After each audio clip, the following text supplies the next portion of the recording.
يا مساء الهنا والسعادة والحب والرزق والخير على كل اللي بيشاهدوني.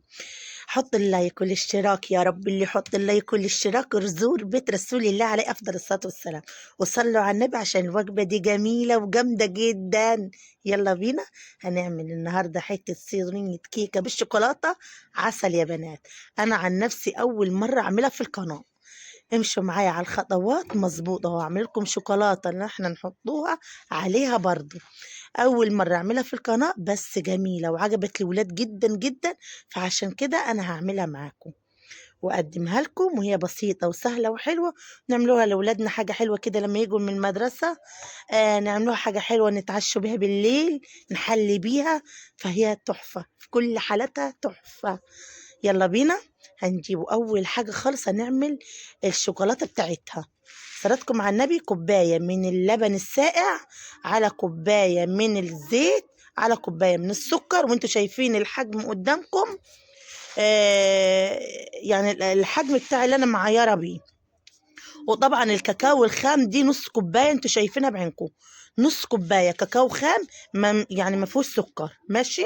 وندوهم بقى ضربات كده حلوين في الخلاط. انا هوريكم التركه بتاعت الشوكولاته دي، هي مضروبه في الخلاط وهيبقى القوام بتاعها ازاي. انا طبعا حطيت بالامانه معلقه نشا كده، يعني جاتني فكره كده ان انا احط فيها معلقه نشا. عندي النشا وحطيت فيها معلقه النشا كده. بص ما شاء الله. شايفين القوام؟ شايفين القوام بنفسكم عامل ازاي؟ دي اللي هنغطوا بيها الكيكه من فوق، هنركنوها على جنب.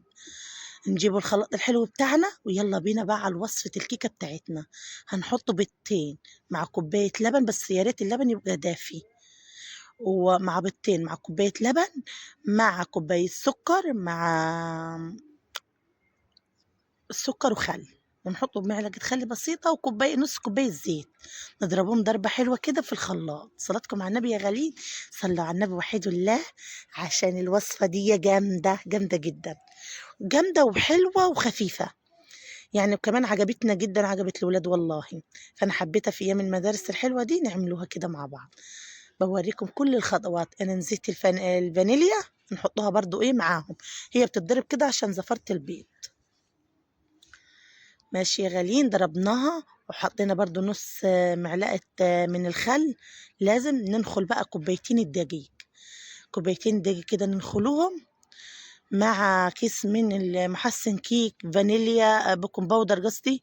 كيس بيكنج باودر او محسن كيك، وانا بستعمل محسن الكيك ده حلو جدا وجميل، بخلي الكيكه هشه وجميله.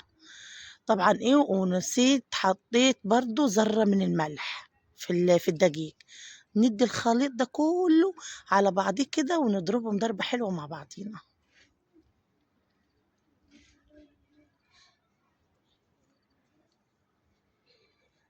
اهم حاجه بتخليش يعني تضربيها، ما تخليش اي فيها يعني رواسب دقيق خالص، يعني اضربي فيها ضرب جامد. دهنا صينيتنا ضربناها ضربة حلوة كده، جامدة جامدة يعني. وطلعنا منها الهواء. ندهن صينيتنا كده تكون وسط، دهنة حلوة. ومش ببطن أنا إيه دقيق بصراحة ولا أي حاجة. بصوا ما شاء الله، الله أكبر عليها. ما شاء الله ولا حول ولا قوة إلا بالله. بس نخبطوها خبطتين كده على الرخامة، هنطلع منها الهواء ونحطها بقى في الفرن. هتقعد كام يا أم هنا في الفرن؟ أنا قعدت 30 دقيقة بالظبط. 30 دقيقة بالظبط، ما تخليهاش أكتر من كده. تطفي عليها فرن البوتاجاز، ويكون فرن البوتاجاز سخن قبليها ب5 دقايق. يعني لازم تسخني فرن البوتاجاز قبليها ب5 دقايق. أنا ما شكشكتش ولا زقتها لبن ولا أي حاجة بصراحة. أنا حطيت فيها الشوكولاتة دي على طول. الشوكولاتة اللي أنا عاملاها دي جميلة. ليه؟ عشان الكيكة كانت سخنة. الكيكة كانت سخنة، وأول ما حطيتها مصتها. يعني بقت يعني خليتها بقى السخونية مع القوام ده خلته ناعم كده مع بعضيه. بصوا ده انتهت ازاي. جميلة يا بنات، تحفة ما شاء الله عليها. جربوا الخطوة دي. كان عندي حتة شوكولاتة بشرتها وحطيتها برضو من فوق كده ايه.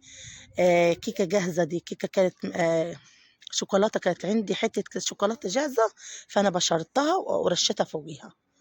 تدي منظر كده وتدي طعم برضه. بس والله العظيم ما كانش يعني الشوكولاته اللي انا عاملاها زي اللي كنت مشتريها الجالب الصغنن ده اللي انتوا شايفينه، زيها بالظبط. يعني انا لو جمدت دي هتبقى زيها متهيألي كده يعني. قطعنا الكيكه بتاعتي وشايفين ماشيه ازاي بكل سهل، يعني سهله خالص في التقطيع، كده تمشي كده السكينه في الحلاوه. ما شاء الله عليها. انا حبيت اعملكم الوصفه دي لما جربتها انا ولقيتها حلوه في بيتي ولقيتها حلوه وجميله، فانا حبيت اوريها لكم. بصوا جمالها، شايفين دايبه دايبه دايبه ما شاء الله عليها. يعني ما تختار، يعني زي اللي بنشتريها من بره، جميله. شايفين الجمال؟ اتفضلوا يا بنات، اتفضلوا شوفوا الطعامه، شوفوا ولا فيها هوا من جواها ولا فيها، يعني ما فيهاش فراغات، ناعمه كده وحلوه وجميله ما شاء الله عليها. كده حبايبي وصلنا لاخر الفيديو بتاعي، وكانت هي دي صينيه الكيكه بتاعتي. يا ريت تعملوها وتعملوها لاولادكم كده، وتعملوها لبيتكم، تعملوا حاجه حلوه النهارده.